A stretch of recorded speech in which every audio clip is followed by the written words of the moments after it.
दोस्तों किसे पता था WWE का ये कॉमेडियन AEW में एक बड़ा मॉन्स्टर बन जाएगा जो हर एक रेसलर को खाने की ताकत रखता है। WWE ने जिसे कॉमेडियन बना दिया, AEW ने उसी को मॉन्स्टर बना दिया और जब उसकी पत्नी साथ आई तब कहानी पूरी तरीके से पलट गई।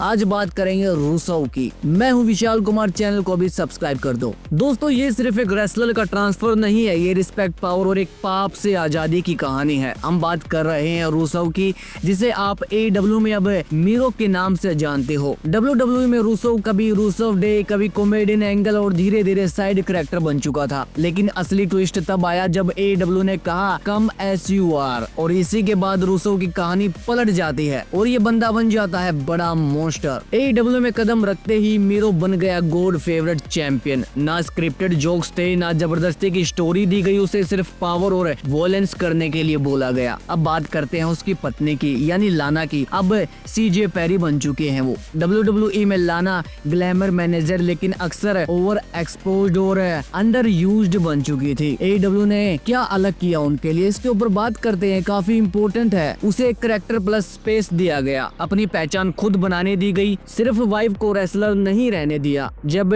मीरो और CJ पेरी AEW में एक ही यूनिवर्स में आए, फैंस बोले this is what freedom look like. ये कपल AEW में आया क्यों? क्रिएटिव फ्रीडम मिली, रिस्पेक्ट मिली, रियल प्रेजेंटेशन भी मिली। दोस्तों जैसे कि मैं हमेशा कहता हूँ, WWE एक सेफ बिजनेस है, AEW है रिस्की प्लस रिवॉर्ड, दोनों ही मिलते हैं इसमें। और इसी रिस्क ने रूसो को फिर से टॉप मॉन्स्टर बना दिया। कंपेयर कर लो जाके इसकी WWE में बॉडी कैसे थी, बुलबुला हो रखा था अपना सलमान खान, बिल्कुल मोटा, और अब जाके देखो सिक्स पैक निकाल रखे हैं, कमाल का लगता है, चिकना लोंडा बिल्कुल। तो हमने ये तो बात कर ली कि रूसो WWE से AEW में आ चुका और उसे क्या क्या मिलता है वहाँ पे। लेकिन अब बात करते हैं कि आखिर ऐसी कौन सी कयामत आ गई थी कि रूसो ने WWE को छोड़ दिया। दोस्तों रूसो खुद कई इंटरव्यू में बोल चुके हैं कि WWE में उसका कैरेक्टर उसके हाथ में नहीं था। जबरदस्ती कॉमेडी करवाई जाती थी उससे, जो कि वो नहीं करना चाहते थे। सीरियस मॉन्स्टर बनने नहीं दिया गया उनको, रियल फाइट नहीं दी गई, इक्की दुक्की मिली है बस। हर हफ्ते डायरेक्शन बदल दी जाती थी। ये सबसे मेन पॉइंट होता है, काफी वीक पॉइंट होता है एक रेसलर के लिए। रेसलर नहीं, जोकर जैसे ट्रीटमेंट मिलता था उसको। दोस्तों रूसो डे ऑर्गेनिकली सबसे ज्यादा ओवर एक्ट था, फैंस क्रेजी थे, मर्चेंडाइज बिक रही थी, लेकिन WWE ने पुश नहीं दिया, स्टोरी लाइन नहीं बनाई और उसका मोमेंटम किल कर दिया।